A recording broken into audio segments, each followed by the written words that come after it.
Buddy, what's up? It's Daddy. I'm going to try to read you a book. It's called The Amazing Spider-Man versus Green Goblin. And I bought this book so you can download it on your iPad too and read along if you want under the Kindle app. Tell Mommy, the Kindle app. Okay, so it's kind of, I hope you can hear me. It's going to be kind of hard to see all the pictures, but I'll try, okay? The Amazing Spider-Man versus the Green Goblin. Alright, outside of school, it says, it was just another day at Midtown High School. Peter Parker was reading about his alter ego, the Amazing Spider-Man, and the Daily Bugle newspaper. "What are you looking at, bookworm?" said Flash Thompson, a bully at school. Peter ignored him. Then Peter's friend, Harry Osborn, ran over. "Hey guys," he said, "the enforcers have broken into the Empire State Building." Uh-oh. As Spider-Man, Peter had faced the enforcers before. They were cunning criminals. So he dashed into a nearby alley. And seconds later, Spider-Man was swinging high above the streets of New York City. He was ready for anything, but he had a strange feeling that someone was watching him.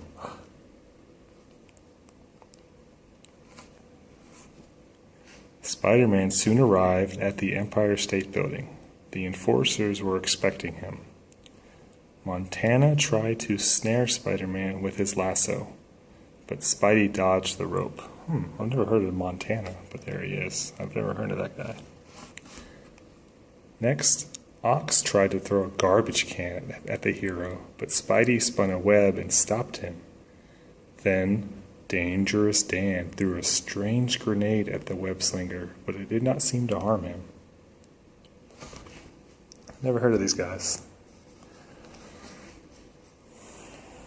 Spidey used his webs to tie up the enforcers. As he swung away, he yelled to the police, "They're all yours, officers, courtesy of your friendly neighborhood Spider-Man."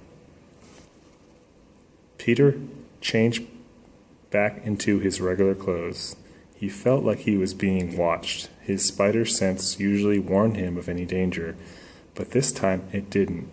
The Green Goblin had given Dangerous Dan the grenade. It was filled with a gas that weakened Peter's Spidey sense. Uh-oh. The Green Goblin followed Peter back to his house. The supervillain knew Spider-Man's secret identity. "Do not go inside, Spider-Man," the Green Goblin hissed, "or I will just have to drag you out." Ooh, that's mean. The Green Goblin attacked, but without his spider sense to warn him of danger, Peter could not dodge the Goblin's blast. He soon grew tired. "You're not so fast now, webhead," the Goblin hissed as he captured Peter. Uh-oh. He's got Peter. When Peter Parker woke up, he found himself trapped inside the Green Goblin's secret lair. "Take a look, Parker. This is the last face you will ever see," the Goblin said as he took off his mask. Peter could not believe it. The Green Goblin was Norman Osborn, his friend Harry's father. Did you know that the Green Goblin was Harry's father? I bet you did. Peter knew he had to distract the Goblin to break free. Peter hoped getting him to talk would work. Oops, sorry.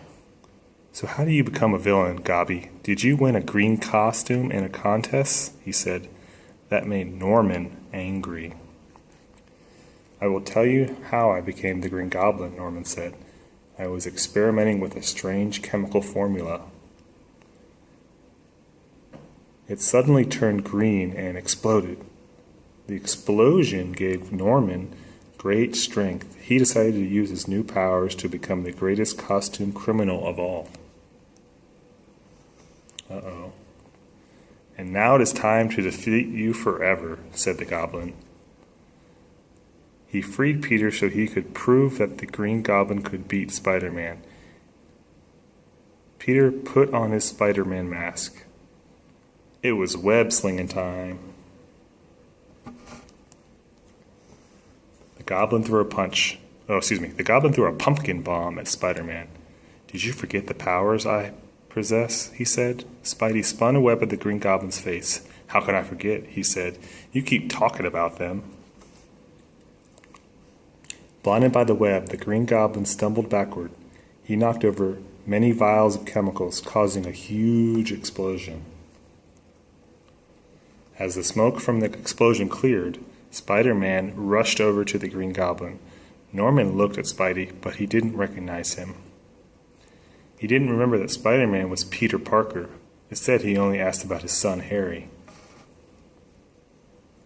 Norman Osborn was no longer the Green Goblin. Spidey had saved his friend's father, and his secret identity was safe too. All in a day's work for your friendly neighborhood Spider-Man.